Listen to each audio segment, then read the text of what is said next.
Welcome back to The Art of Reflection, the podcast where we explore philosophy clearly, simple, and in a way that's easy to follow. No textbooks, no complicated jargon, just ideas, conversation, and curiosity. Today we're going on a time-traveling journey through the history of philosophy. Now, don't worry, we're not going to list every philosopher who ever lived. Instead, we'll focus on the big names and key ideas from each period. This episode is your beginner-friendly 6-minute tour of the minds that shaped how we think, about reality, knowledge, ethics, and existence itself. Let's start in ancient Greece, where Western philosophy really got its start. Picture Athens around 400 BCE, sunny courtyards, togas, and lots of debate. First up, Socrates. Socrates didn't write anything down. Seriously, nothing. What we know of him comes from his student Plato. Socrates spent his time walking the streets of Athens, asking people tough questions about justice, virtue, and knowledge. His method? Keep asking why until the person either had an epiphany or stormed off in frustration. This method of questioning is now called the Socratic method, and it's still used in law schools and classrooms today. Socrates believed that knowledge came from within and that the unexamined life was not worth living. His mission was to help others think for themselves. He saw philosophy not as a job, but as a way of life, a way to live more wisely and justly. Socrates was sentenced to death for corrupting the youth and not believing in the gods of the city. He drank hemlock and died a philosopher's death, calm, thoughtful, and mid-conversation. After him came Plato, Socrates' student. Plato wrote dialogues featuring Socrates as a character and founded the academy, basically the first university. He believed in a world of perfect forms, ideal versions of things like justice or beauty, that exists beyond what we see. For Plato, what we experience with our senses is only a shadow of the true eternal reality. And then there's Aristotle, Plato's student. Aristotle was much more down to earth. Instead of ideal forms, he focused on observing the real world. He studied everything, from biology to logic to ethics. Aristotle believed that everything has a purpose, or telos, and that the key to a good life was to find balance and live according to reason. These three thinkers, Socrates, Plato, and Aristotle, laid the foundation for all of Western philosophy and influenced generations of thinkers to come. Now, our next stop are the Middle Ages. Between roughly 500 and 1500 CE, philosophy became deeply intertwined with religion. Philosophers like Augustine and Thomas Aquinas were Christian thinkers who tried to combine classical philosophy, especially Plato and Aristotle, with theology. They asked questions like, can we prove God exists? What is the nature of the soul? What is the relationship between faith and reason? Augustine believed that true knowledge came from divine illumination, that God helps us understand eternal truths. He also reflected on human nature, time, and free will in ways that still resonate today. Thomas Aquinas, on the other hand, was a big fan of Aristotle. He used Aristotle's logic to argue for the existence of God in 5 famous proofs. He believed that reason and faith could work together, a view that shaped centuries of Christian thought. Aquinas argued that philosophy could help explain religious truths, but that some truths, like Trinity, required faith.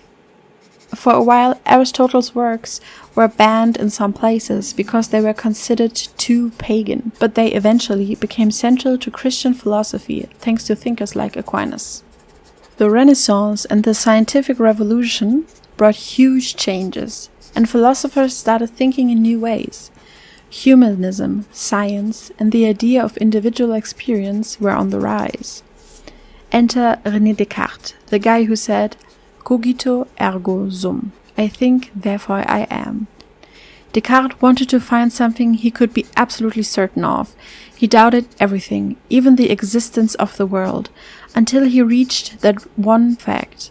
He was thinking, so he must exist. Descartes is known as the father of modern philosophy because he shifted the focus to the individual mind and reason.